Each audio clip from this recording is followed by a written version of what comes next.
আলাদা বিশ্ববিদ্যালয়ের শিক্ষার্থী হওয়ার দাবিদার এসব আন্দোলনকারী কিভাবে ভাবলেন? এসব পাথর ছুঁড়ে ট্রেন থামানো যায়? আচমকা ট্রেন থামানোর যে সুযোগ নেই সেটি নিশ্চয়ই তাদের না জানার কথা নয়। আর ট্রেনে পাথর মারলে কি হয় সেটি নিশ্চয়ই তাদের না জানার কথা নয়। ফলে তাদের ছোড়া পাথরের আঘাতে ট্রেনের বেশ কয়েকটি জানালার কাচ ভাঙলো। শুধু তাই নয়, সেটি পাথরের আঘাতে রক্তাক্ত হয়েছেন কয়েকজন যাত্রীও। বিস্তারিত দেখুন ডেস্ক রিপোর্ট। এদেশে সড়ক আটকাতে হবে, এটি যেন রেওয়াজ। সড়ক আটকানো ছাড়াও আন্দোলন হয়, সেই আন্দোলনের দাবি দাওয়াকে গুরুত্বও দিতে হয়, তা আমাদের এখানে অনুপস্থিত। ঢাকা শহরের মতো জনবহুল ও ব্যস্ততম শহর আচমকা দাবি দেওয়ার আন্দোলনে গোটা দিন অচল হয়ে থেকেছে। এরকম বহু উদাহরণ আছে। গত ৩ মাসে ঢাকা শহরের সবচেয়ে আলোচনার বিষয়বস্তু হচ্ছে রাষ্ট্র সংস্কার। তবে সেটিও ছাপিয়ে গিয়ে ঢাকাকে এখন দাবি আদায়ের আন্দোলনের শহর বললে ভুল হবে না। প্রতিদিন এক এক দল বা গোষ্ঠী বা পক্ষ রাস্তায় নেমে আসছে আর নিজেদের বিবিধ দাবি জানাচ্ছে। বরাবরের মতোই সেই এলাকা অচল হয়ে পড়েছে এবং তার পুরো প্রভাব পড়ছে গোটা ঢাকা শহরে। এক একটা দিন অচল হয়ে থাকায় যে কর্মঘণ্টায় অপচয় হচ্ছে তার অর্থমূল্য অপরিসীম। পুরো ঢাকা দুপুরের আগ থেকে বিকেল পর্যন্ত অচল হয়ে গিয়েছিল সরকারি তিতুমির কলেজের শিক্ষার্থীদের আন্দোলনে। তাদের দাবি হচ্ছে কলেজটিকে বিশ্ববিদ্যালয় হিসেবে ঘোষণা করতে হবে। মহাখালীতে তারা শুধু সড়ক অবরোধ করলে না হয় মানা যেত, যেহেতু এটি এদেশের রেওয়াজ, কিন্তু তারা ওই এলাকার রেলপথও অবরোধ করলেন। রেলপথ অবরোধের ঘোষণা কি তারা আগেই দিয়েছিলেন? এমন কর্মসূচি ঘোষণা দিয়ে থাকলেও সেটির প্রচারণা কি তারা যথাযথভাবে চালিয়েছিলেন? সেটি না হয়ে থাকলে ওই পথ দিয়ে চলন্ত ট্রেনের তো জানার কথা নয় সেই রেলপথ অবরোধের বিষয়টি। ফলে যা হওয়ার তাই হলো। রেলপথ দিয়ে ট্রেন ছুটে চলল। রেলপথের ওপর থাকা অবরোধকারীদের নিরাপত্তার কথা ভেবে ট্রেনের গতিও কমালেন চালক। এরপরেও অবরোধকারীরা সেই ট্রেন থামাতে যা করলেন তা খুবই ভয়াবহ। রেলপথের দুই পাশে দাঁড়িয়ে ট্রেন বরাবর পাথর ছোড়া শুরু করলেন কিছু বিক্ষোভকারী। আলাদা বিশ্ববিদ্যালয়ের শিক্ষার্থী হওয়ার দাবিদার এসব আন্দোলনকারী কিভাবে ভাবলেন এভাবে পাথর ছুঁড়ে ট্রেন থামানো যায়? আচমকা ট্রেন থামানোর যে সুযোগ নেই সেটি নিশ্চয়ই তাদের না জানার কথা নয়। আর ট্রেনে পাথর মারলে কি হয় সেটিও নিশ্চয়ই তাদের না জানার কথা নয়। ফলে তাদের ছোড়া পাথরের আঘাতে ট্রেনের বেশ কয়েকটি জানালার কাচ ভাঙল।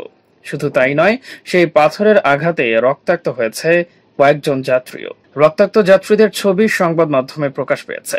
নারী ও শিশুর চোখ মুখ রক্তে ভরে গেছে। যাত্রাপথে এমন নিষ্ঠুরতা, নির্মমতার শিকার হতে হলো তাদের।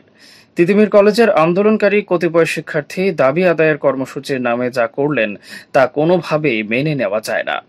পাথর ছোড়ার সময় এতগুলো শিক্ষার্থী একবারও ভাবলেন না যাত্রীদের কথা। এটি কি ব্যাংকে পাথর ছুঁড়ে মেরে আনন্দ পাওয়ার খেলা? অন্তর্বর্তীকালীন সরকার শুরু থেকে বারবার বলে আসছে যে কোনো দাবি থাকলে তাদের কাছে যেতে, তাদের কাছে আবেদন জানালে তা নিয়ে তারা আলোচনা করবে, বিবেচনা করে দেখবে। কিন্তু আমরা দেখলাম কি, তিতুমির কলেজের শিক্ষার্থীরা তাদের দাবি জানাতে সরকারের কাছেই যেতে রাজি নয় এবং সরকারের প্রতিনিধিকে তাদের কাছেই আসতে হবে বলেও দাবি জুড়ে দিলেন। সরকারের প্রতিনিধি এসে তাদের সব শিক্ষার্থীর সঙ্গে আলোচনায় বসতে হবে, তার আগ পর্যন্ত অবরোধ চলতে থাকবে। এ কেমন কথা? তারা কি আসলে তাদের দাবি আদায় করতে চান? এরপর শহর জুড়ে চরম অচলাবস্থা তৈরি হলে তাদের একটি প্রতিনিধি দল ঠিকই সচিবালয়ে গেল আলোচনা করতে। সেটিই কেন তারা শুরুতে করলেন না?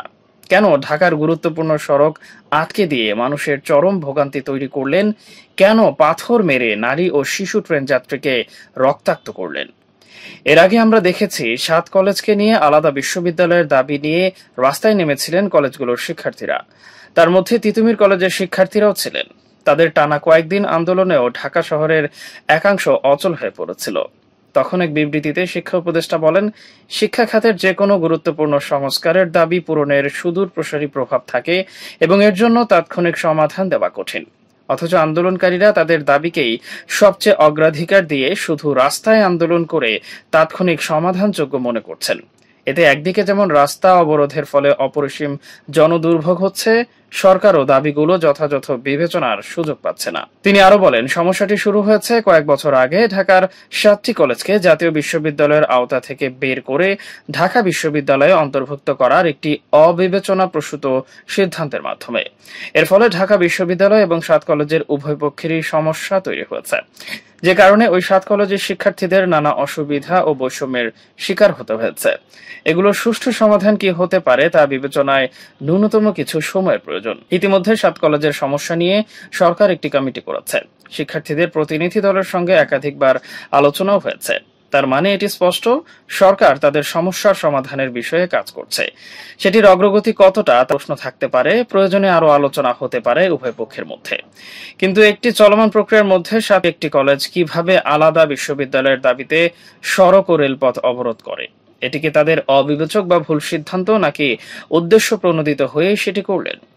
এখন 7 কলেজের প্রতিটি কলেজে কি তাহলে আলাদা বিশ্ববিদ্যালয়ের দাবি নিয়ে রাস্তায় নামবে? কালকে কি আমরা দেখব ইডেন কলেজের ছাত্রীরাও নীলক্ষেতের রাস্তায় নেমে এসেছে আলাদা বিশ্ববিদ্যালয় করার দাবিতে? পরের দিন মিরপুরের রাস্তা অবরোধ করতে নেমে এসেছে সরকারি বাংলা কলেজ। এভাবে অন্য কলেজগুলো এভাবে চলতে থাকলে তো দেশের এ মাথা ও মাথার জেলা উপজেলার সব কলেজই নিজেদের বিশ্ববিদ্যালয়ের দাবি নিয়ে রাস্তায় নামা শুরু করবে। তিতুমির কলেজ বা 7 কলেজ একটি বিশ্ববিদ্যালয়ের অধিভুক্ত কলেজ, সেটি মেনে নিয়েই তো শিক্ষার্থীরা সেখানে ভর্তি হয়েছেন। এখন অধিভুক্ত হওয়ার কারণে নানা জটিলতা ও সমস্যা তৈরি হয়েছে। নানাভাবে সেগুলো সমস্যার সমাধান হতে পারে। সে অনুসারে আলোচনা ও পদক্ষেপ বা ব্যবস্থা গ্রহণ করা হবে।